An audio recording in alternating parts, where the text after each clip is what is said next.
The month of September has somehow been a special month. You may remember last year too, we did something special. So this month, in our series of Poets and Poetry by Indira, we're going to take you into the world of Dalit poetry. Is it different? Is it special? Please make sure that you tune in every Friday, because this month it's going to be one episode each Friday.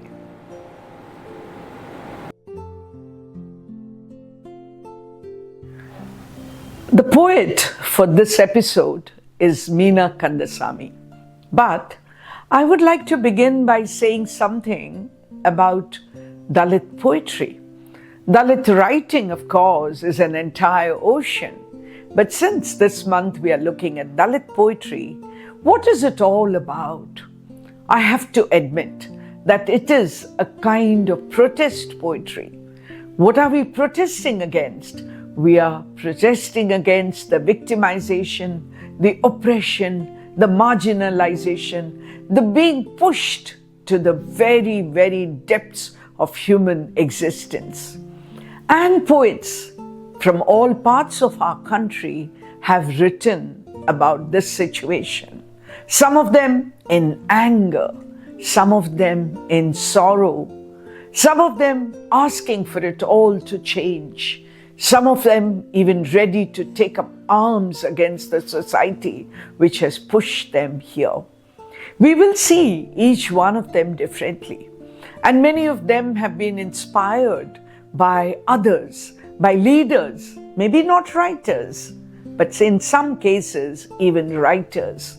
Some have gone back to the myths, some have gone back to the history of our country to prove or to disprove how caste has always been noxious, poisonous, troublesome for one section of our society.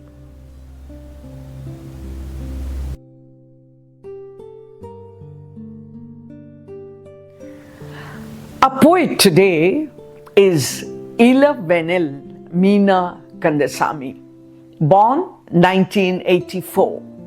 She writes in English. The parents, both of them, were professors. She herself is a doctorate in sociolinguistics. In spite of all that, the kind of life that she has been forced to lead purely because she was born in one section of society. Her important works, just to name a couple of them, anthologies, is Touch. And the second one, interestingly, she calls Miss Militancy, because that's what people refer to her as. She's also a social activist, a translator, and an important work is a biography called Ayankali, which is about a Dalit leader of the same name. She's angry at society, and today I'm going to look at two of her poems. Why two, you may wonder, but let me begin by explaining to you that the poems are so short. Some of her poems are so short, and I want us to look at the different angles with which she looks at this curse in Indian society.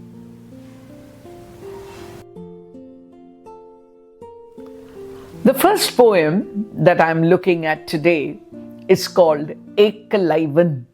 That's how the name is pronounced in Tamil, but of course you will understand that I'm talking about Ekalavya from Mahabharata. But to be fair to our poet, I think I should read the poem first, a very short poem. And she begins by saying, "This note comes as a consolation. You can do a lot of things with your left hand. Besides, fascist Dronacharya's warrant left-handed treatment.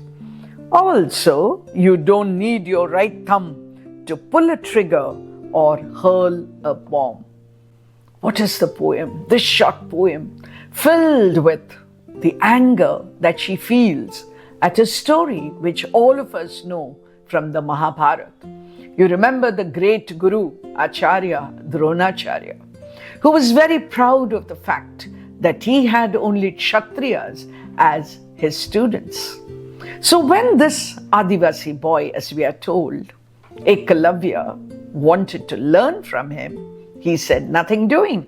You are not fit to be my student." But Ekalavya was in love with the idea of archery. So we are told, and we know the story, that he had an image, a statue of Dronacharya made. And he learned in the presence of his Guru, in the presence of the image of his Guru. When Dronacharya heard about this, I believe he was so angry that he said, "Nobody can be better than my Arjuna." And so he said, "I want Guru Dakshina." So Ekalavya said, "Whatever you want, Guruji." So he asked for his right thumb. "I want you to imagine the pulling of the bow, which you cannot do without your right thumb." And what did Ekalavya do? Didn't pause for a moment, just cut it and gave it away.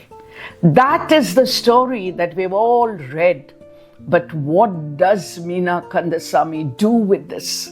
She uses it as an allegory. She uses it to show how ill-treated they were. Those who were not lucky enough, lucky, I don't know if that's the right word, who were not fated enough to be born in the so-called upper classes. But she says quite angrily, "So what? You fascist Dronacharya." She calls him a fascist because she's making a commentary on today's world. She calls him a fascist. So she says, "So what? You wanted the thumb? Can't I do something with my left hand? Can't I throw a bomb? Can't I indulge in violence? Can't I hand my revenge?" Ekalavya did not say all this. But Meena Kandasamy in the 20th and 21st century is writing about this. I just want to show you, tell you, explain to you how what has happened years ago can be interpreted in the present context also. Isn't that what great poetry is all about?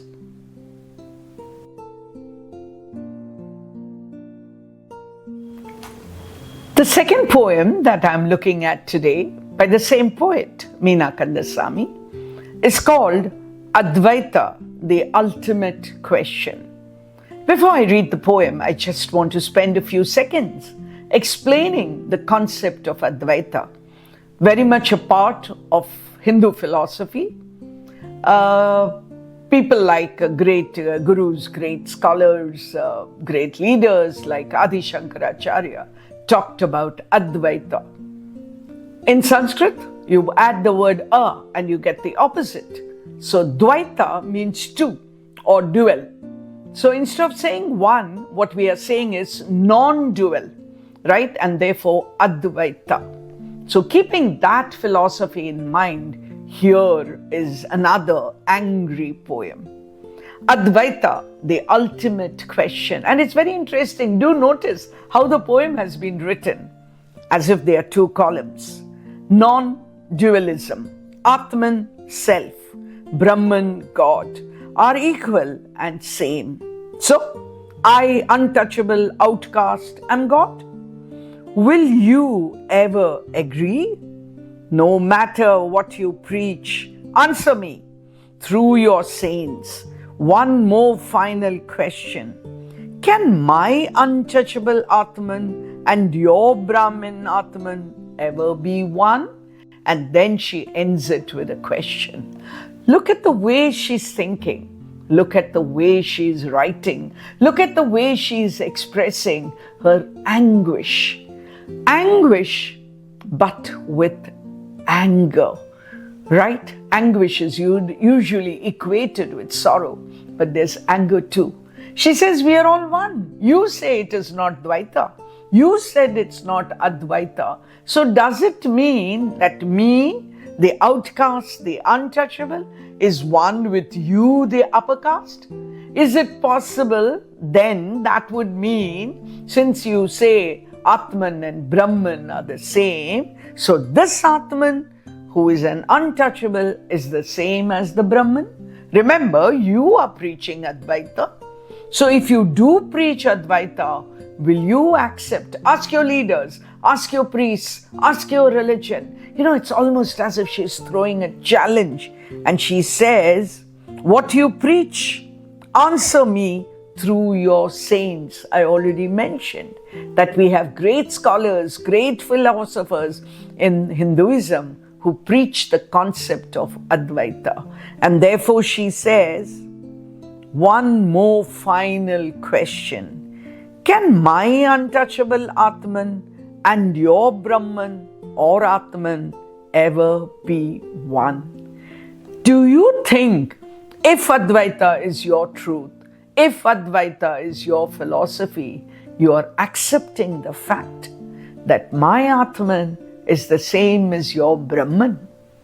And which means Aham Brahmasmi, which means I can also be God. And where have you pushed me? You have pushed me to the absolute depths of human society. I also want to draw your attention that I am not going to be talking about figures of speech.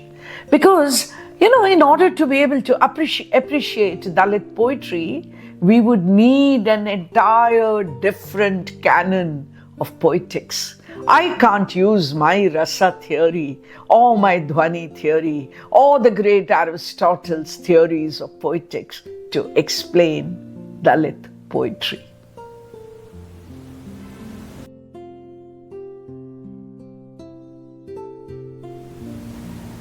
Why Dalit poetry? Why this poem? If you ask me such questions, I think many of us live in an ivory tower. We don't see much of the reality, or should I say, we only see the reality that we want to see. But when you read such poetry, you understand, you learn to empathize with people who are different from us. This is not only about Dalit poetry, it's about all marginalized poetry, whether it was the Jews in one period, whether it is the blacks or the Afro-Americans in another period, or what we call the different sexual priorities that people have today, call them the queer or whatever else you want.